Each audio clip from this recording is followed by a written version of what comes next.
Good evening, everybody. This is Tolki for an English cast. I'll cast the final matches of the eOSL. It was a best of 7 between Aures and Sarens, two top French players. They were facing each other in this EN1 Star League, which finished 2 or 3 weeks ago, if I recall correctly. It was very awesome finals. So I won't spoil you, but it was very long, and we're gonna jump straight into the first game together. So Aures is playing as the Red Tyrann on Taldarium Altar GSL edition. This is the version with only 6 mineral patches on the safe third bases and 1 Vespin Geyser, which isn't rich. Sarens is playing as the Blue Tyrann at 5 o'clock. So Sarens is really well known for his safe type of play. He was a very good StarCraft 1 player. He was, in fact, the top French StarCraft 1 player. His success continued in StarCraft 2, but he's far from being considered the top French player now. It's more between Stefano, Adelscott, and Todd, the 3 French players from the Millennium team.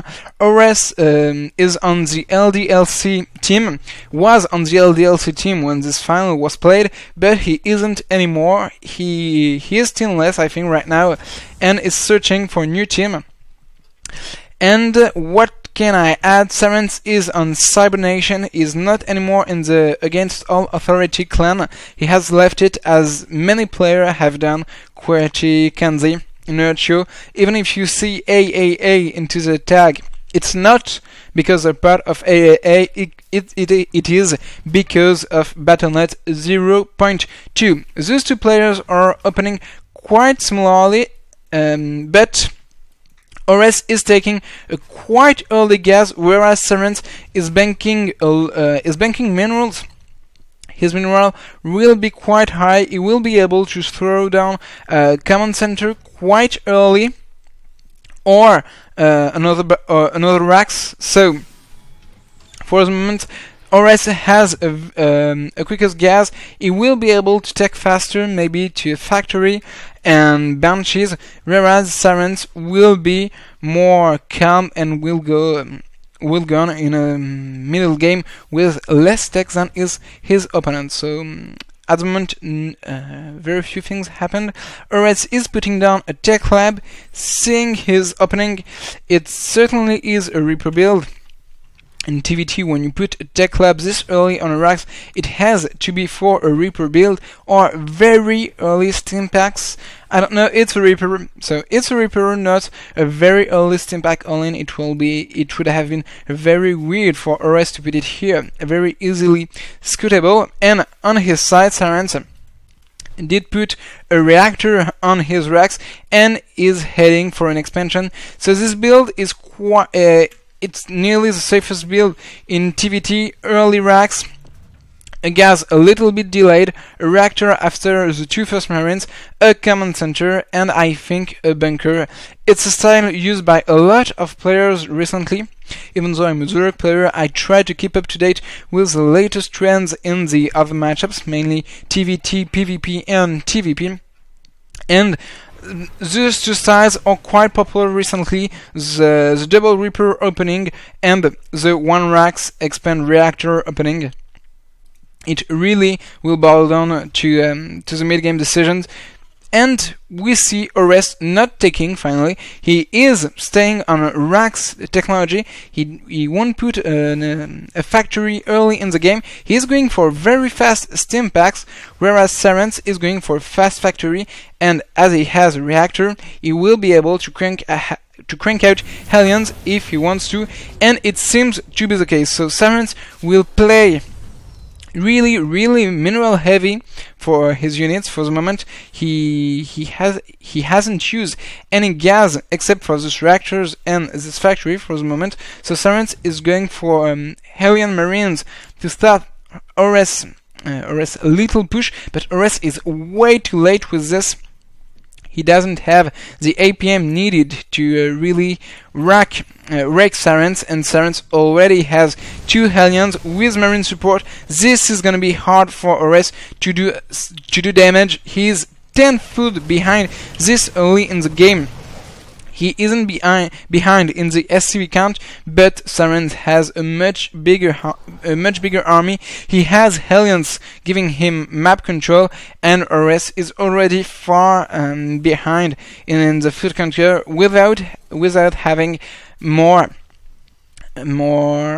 What did I want to say? More tech.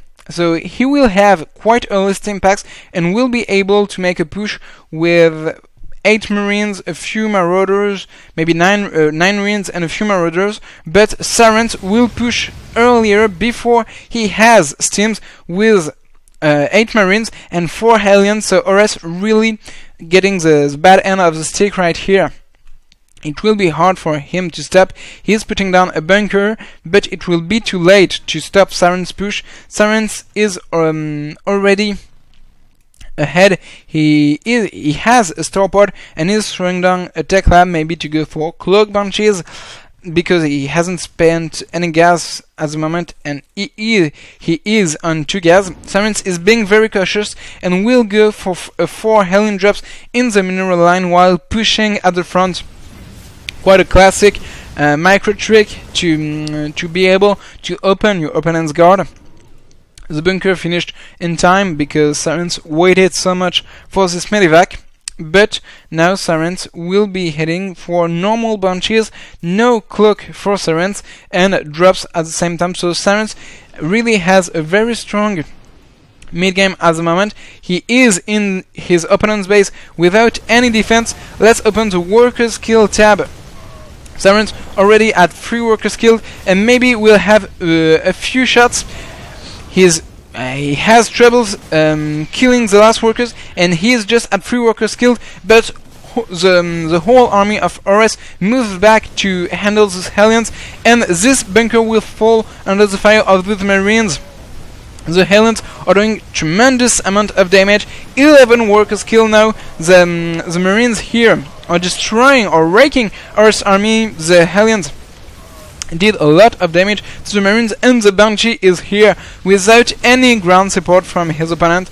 The Marauder here has done quite a lot of damage, but those Marines will likely fall to this Banshee. This Banshee will survive with 20 HP, killing a few more workers without leaving, and 12 workers killed for Sarens. Sarens incredibly ahead this early in the game. Both players going for very mobility-based mobility-based play. Aures sticking to mass Marines and upgrades, whereas Sarens is going a bit more tech-heavy with Hellions, Marine Marauders, and Banshees, coupled with medevacs to make drops. So Sarens going on to finish the work in Aures main with his Hellions. As a lot of people said, it's not very useful to kill Terran's workers as he has mules, but when you do this amount of damage, 18 workers killed 11 minutes into the game, it becomes interesting. Sarens still on 2 gas. The third gas isn't saturated at the moment, and Sarens doesn't need any gas right now. He will be going for a reactor starport to crank out medevacs and heal his Marine force while dropping with Hellions. So Sarens really in a very good position in this game. It will be quite hard for Aures to come back. He could put a third base quite early and try for an expand. It would be risky, but Sarens is quite a passive player. When he has done his damage, he doesn't really try to be risky. He really is somebody very safe and very cautious, so he won't put any pressure on Aures. Aures should know that, but he is still trying to play it square, fair and square, and I think it won't work. He's he's way behind, and Sarens having a 20 supply lead with good tech. He will have siege tanks, he will have a few Vikings. I don't really know why, but he will have Vikings. He'll have Marines with upgrades, and it's looking very grim for the LDLC player. Sarens taking his third before Aures, and Aures will likely go for an all-in push, because if this If this push fails, Aures basically has lost the game. He is already so far behind. If he doesn't kill Sarens outright with this push, it's the end for him, and Sarens, having siege tanks, will likely survive to this. Aures is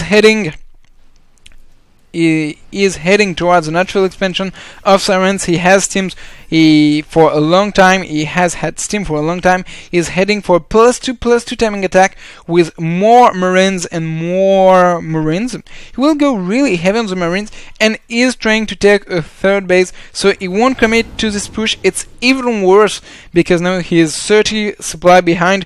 A third will be considerably behind, and he won't have any tech to face Sarens' army. Sarens really going for very standard turn versus terrain. He has a few Vikings in case he needs air dominance. He has a lot of tanks to have positional advantage, and he has a lot of marines to punish his opponent if he does any mistake. Aures going for drop with 8 marines will likely be successful, will be able to kill a few SCVs or supply depots, but Sarens has 3 command centers, he has a lot of mules, he has 3 orbiters, and even killing SCV wouldn't have been that useful. Aures even forgot his drop and won't do any damage, so a first game not that well played from Aures. It may be the pressure. It was the first big, I think, live game he did. It was I'd say in live with an audience, so maybe it was the pressure. I assure you the next matches will be much more action-packed. This one was quite a slow game, and Sarens is going for a death push. Sarens really having played it the safest possible.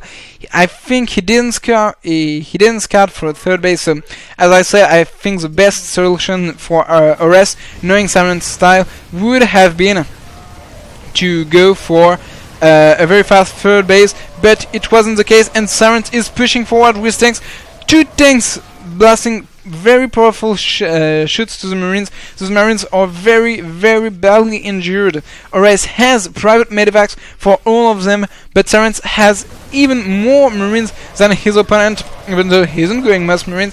With tank support and a few Hellions, it is very hard for Aures to withstand this. At the moment, he is on 3 bases like Sarens, but he lacks the crucial tech to stop this, and it's the GG from Aures in this first game of the eOSL Grand Finals. I remind you, it's a best of 7. It happened a few weeks ago and was live in France.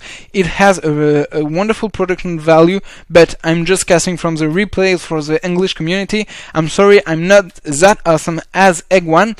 I will come back tomorrow for the second replay, and it will go on to finish this best of 7 as soon as possible. I hope you liked it.